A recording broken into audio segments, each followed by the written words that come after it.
Hello बच्चों। बहुत सी समस्या आपको आती हैं क्लास 12 में फिजिक्स को लेकर के कि electric potential energy, electric potential और पोटेंशियल डिफरेंस क्या होता है। इसमें बहुत से कन्फ्यूजन बढ़ते हैं क्योंकि सिमिलर टाइप की ये टॉपिक होती है। थोड़ी थोड़ी चीज़ें में बदलाव आ करके और ये सारे आपके अलग अलग टर्म बन जाते हैं। तो आइए हम सबसे पहले आसान भाषा में समझते हैं कि इलेक्ट्रिक फील्ड होता क्या है। इलेक्ट्रिक फील्ड के बारे में अगर हम बात करें तो इलेक्ट्रिक फील्ड समझने के लिए आप इतना बस सीधी सी बात समझिए कि आपने ग्रेविटेशन जब पढ़ा होगा क्लास 11th में, तो ग्रेविटेशन फील्ड हुआ करता था। यानी ऐसा कोई ऑब्जेक्ट जो फोर्स लगाता हो तो कितनी दूरी तक फोर्स लगाएगा उसका एक प्रभाव क्षेत्र क्या होगा, उसको हम बोलते हैं इलेक्ट्रिक फील्ड है। यहाँ हम इलेक्ट्रिक की बात कर रहे हैं, यानी हम चार्ज की बात कर रहे हैं। चार्ज जितना दूर तक फोर्स लगाएगा, जहाँ तक फोर्स लगाएगा, उसको हम बोलेंगे इलेक्ट्रिक फील्ड है। जैसे मान लीजिए कि एक आपका प्लस क्यू चार्ज है, ठीक है, प्लस क्यू चार्ज है। अब इसकी भी अपनी एक क्षेत्र होगी, कितना दूर तक ये अपना जो है फोर्स लगा सकता है। वैसे अगर कहा जाए तो ये इनफाइनाइट तक अपना फोर्स लगाता है, लेकिन किसी एक सर्टेन डिस्टेंस तक हम इसके फील्ड को अनुभव किया जा सकता है एक अच्छे से, तो उसको हम बोलते हैं इलेक्ट्रिक फील्ड। जैसे मान लीजिए प्लस क्यू चार्ज है, प्लस क्यू चार्ज की जो इलेक्ट्रिक फील्ड की डायरेक्शन होती है वो आउटवर्ड होती है। ये जो होती है आउटवर्ड होती है बच्चों। कुछ है ये इलेक्ट्रिक फील्ड आपने ऐसे देखा होगा। कहने का मतलब है कि जहाँ तक ये अपना प्रभाव क्षेत्र दिखाएगा, जहाँ तक इसके फोर्स को अनुभव किया जा सकेगा, उसको बोला जाता है हम इलेक्ट्रिक फील्ड है। ठीक है, इसको बोलते हैं इलेक्ट्रिक फील्ड है। उसी तरीके से नेगेटिव चार्ज होता है। नेगेटिव चार्ज की जो इलेक्ट्रिक फील्ड होती है वो इनवर्ट हो रही होती है, इसी का जस्ट अपोजिट हो रही होती है। इसको बोलते हैं हम नेगेटिव चार्ज की इलेक्ट्रिक फील्ड है। ये आपकी जो है नेगेटिव चार्ज की इलेक्ट्रिक फील्ड हो गई है। ठीक है, इसी को हम बोलते हैं इलेक्ट्रिक फील्ड कि किसी भी चार्ज के द्वारा कितनी दूर तक हम किसी फोर्स को अनुभव कर सकते हैं या इसके द्वारा लगाए गए फोर्स को अनुभव कर सकते हैं, उसको बोलते हैं हम इलेक्ट्रिक फील्ड। जैसे कि आपने कोलंबियन फोर्स पढ़ा होगा। कोलंबियन फोर्स क्या होता है? कोलंबियन फोर्स यही होता है ना कि F है इक्वल टू के Q1 Q2 upon are square. ठीक है, आर स्क्वायर ये आपने पढ़ा होगा। तो इस फोर्स तो को जहाँ तक फील किया जा सके किसी चार्ज के द्वारा, उसको बोलते हैं हम इलेक्ट्रिक फील्ड है। उसी तरीके से जो आपकी इलेक्ट्रिक पोटेंशियल एनर्जी होती है, देखिए क्लास 11 की जो टॉपिक होती है कहा जाता है बहुत इंपॉर्टेंट होती है।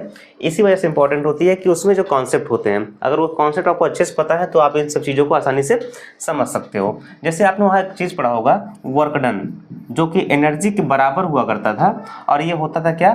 Force multiply by displacement. ठीक है, यही आपका फार्मूला हुआ करता था वर्क डन का।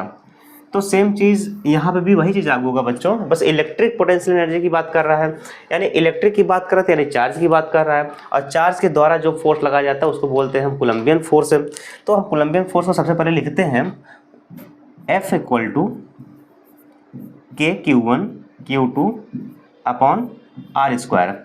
अभी आप समझिए कि जब चार्ज के द्वारा एक फोर्स लगाया जा रहा है, इसको जब हम डिस्प्लेस करेंगे, उस चार्ज को किसी एक आर प्लेस तक डिस्प्लेस करते हैं। जैसे मान लीजिए कि आपका ये जो है, समझिए कि ये जो है आपकी फील्ड है। ठीक है, इस फील्ड में अगर हमें किसी चार्ज को एक सर्टेन पॉइंट तक डिस्प्लेस करके लाना होगा, मान लीजिए आर तक लाना होगा, और जिसका प्रभाव क्षेत्र का जो रेडियस है वो समझिए कैपिटल आर है। ठीक है ना, तो आप यहाँ पे कैपिटल आर बनाएंगे। और अगर हमें आर डिस्टेंस तक किसी चार्ज को लेके आना पड़ेगा तो उसको हम क्या बोलेंगे कि मल्टीप्लाई बाई वहाँ पे आर कर दीजिए। ठीक है, मल्टीप्लाई बाई आर कर देंगे, यही आपका क्या हो जाएगा, बाद में क्या बन जाएगा आपका, ये आपका बन जाएगा वर्क डन, यानी एनर्जी बन जाएगी। और आपने जो फॉर्मूला देखा होगा एनर्जी का, W इक्वल टू क्या देखा होगा, के Q1 Q2 अपॉन आर, यही देखा होगा। इस आर का मतलब ये हो गया बच्चों कि यानी इस चार्ज को उठा करके हम यहाँ तक पूरा लेके आ रहे हैं, यानी पूरा आर डिस्टेंस तक लेके आ रहे हैं। तो अगर वहाँ पे हम आर का मल्टीप्लाई करते तो आर से आर कैंसिल हो जाता, तो आपको बनता क्या, W इक्वल टू के Q1 Q2 अपॉन आर। इसको बोलते हैं हम electric potential energy. Same concept आपका क्लास 11 में जब पढ़ा होगा वर्क बॉल एनर्जी, तो सेम चीज़ उसमें पढ़ा होगा, बस उसमें मास को लेकर के था, यहाँ पे चार्ज को लेकर के है।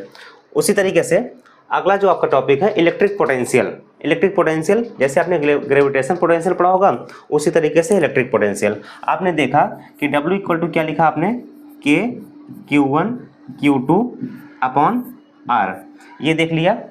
अब मान लीजिए किसी इस Q2 चार्ज को इस Q2 चार्ज के ऊपर कितनी पोटेंशियल यानी कितना आपको जो है उसकी इंटेंसिटी लग रही है उस फील्ड की, उसको अगर हमें पता करना पड़ेगा तो पर यूनिट चार्ज पर जो कुल वर्क डन होता है उसको बोलते हैं electric potential.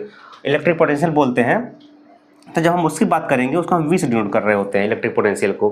Electric potential equal to क्या हो जाएगा, पर यूनिट चार्ज। मान लेते हैं Q2 चार्ज के ऊपर हमें पता करना है तो क्या हो जाएगा, K Q1 Q2 upon R multiply by ये आपका Q2 हो जाएगा, क्योंकि Q2 के बारे में हम बात कर रहे हैं। अगर Q1 के ऊपर पोटेंशियल पता करेंगे तो हम Q1 से मल्टीप्लाई कर रहे हो, डिवाइड कर रहे होंगे, तो आपका ये R Q2 से Q2 कैंसिल हो गया। V इक्वल टू क्या आया, K Q1 अपॉन R। और इसी को जब जनरलाइज फॉर्म किया जाता है तो क्या लिखा जाता है, V इक्वल टू के क्यू बाई R लिखा जाता है, ये जनरल फॉर्म हो गया। और इसी को जब हम एक वर्क के फॉर्म में लिख रहे होते हैं कि वर्क के टर्म में लिख रहे होते हैं तो वहाँ पे हमारा फॉर्मूला क्या बनता है, वहाँ बनता है V equal to W upon Q। ठीक है, ये आपके सारे टर्म हो गए हैं, सिंपल सा। इसका जो आपका यूनिट होता है, यूनिट में आपको दिख रहा है जूल पर कूलम, तो यहाँ पर आप लिख दीजिए जूल पर कूलम। ठीक है, वर्क डन का जूल होता है, उसका कूलम होता है तो कूलम हो गया। यहाँ पे अगर लिखना है तो आप यहाँ पे क्या लिखेंगे, कूलम पर मीटर, ये भी आपका हो जाएगा। साथ ही साथ सॉरी क्योंकि हमने छोड़ दिया है तो के की जो है आप यूनिट कूलम पर मीटर नहीं लिखेंगे हम। अब देखिए के की यूनिट सबसे पहले लिखते हैं, जो आपके के यानी कांस्टेंट जो होता है उसके अगर यूनिट हम लिखें तो इसकी यूनिट क्या होती है, न्यूटन मीटर स्क्वायर पर कूलम। ठीक है, स्क्वायर और मल्टीप्लाई बाई यहाँ पे एक आपका आर यानी मीटर। अब एक मीटर से मीटर कैंसिल हो जाता है, बचता क्या है, न्यूटन मीटर पर कूलम स्क्वायर। ये आपका क्या होता है, ये आपकी पोटेंशियल हो जाती है। इसी को एक वर्ड में हम क्या जानते हैं, वोल्ट है, जो कि सबसे फेमस है वोल्ट है। इस वोल्ट को हम जान रहे होते हैं। तो हमने आपको अलग अलग तरीके से अलग अलग हमने यूनिट बता दिया, अलग अलग आपको फार्मूले बता दिए हैं। तो आप सिंपल समझिए कि इलेक्ट्रिक पोटेंशियल क्या होता है, किसी पर यूनिट चार्ज पर वर्क डन जो किया जाता है उसको बोलते हैं इलेक्ट्रिक पोटेंशियल। इसी तरीके से आपकी अगली जो टॉपिक है electric potential difference. Electric potential difference का मतलब क्या हो गया बच्चों, मान लीजिए कि कोई क्यू चार्ज का एक जो इलेक्ट्रिक फील्ड है सपोज कुछ इतना है। ठीक है, अभी आप समझिए कि आप क्या देखते थे पोटेंशियल के बारे में, कि पोटेंशियल किसी चार्ज पे, किसी पर यूनिट चार्ज पर किया गया वर्क डन होता है। तो मान लीजिए कि एक बार हमने यहाँ पे वर्क डन किया, एक बार हमने यहाँ पे वर्क डन किया किसी कहीं से उठा के लाने में, तो हमने इसको यहाँ पे V1 बोल दिया। वापस उसको उठा के लाए हम यहाँ पे रख दिए उस चार्ज को इलेक्ट्रिक फील्ड के ही अंदर, हम यहाँ पे V2 बोल दिया कि यहाँ पे पोटेंशियल V2 हुआ। तो अब हमारा जो पोटेंशियल डिफरेंस होगा V equal to final minus initial V2 minus V1, यही आपका इलेक्ट्रिक पोटेंशियल डिफरेंस हो गया। ठीक है, इसी को अगर हम और भी अच्छे फॉर्म में लिखा जाए तो क्या होगा, अगर हम V को लिखेंगे तो के क्यू अपन, सपोज कि हम यहाँ से किसी इनफाइनाइट से लेकर के आए हुए थे तो हमने यहाँ पे क्या रखा कि हमने यहाँ पे R2 रख दिया और यहाँ पे माइनस के क्यू अपॉन R1 रख दिया। के क्यू को हम कॉमन ले लेते हैं, के क्यू को कॉमन ले लिया तो हमारे अंदर क्या बचा, 1/R2 माइनस 1/R1 हो गया। ये आपका क्या हो गया, इलेक्ट्रिक पोटेंशियल डिफरेंस, सबसे आसान भाषा में। तो मुझे लगता है कि अब आपको इसमें कोई कन्फ्यूजन तो नहीं होनी चाहिए।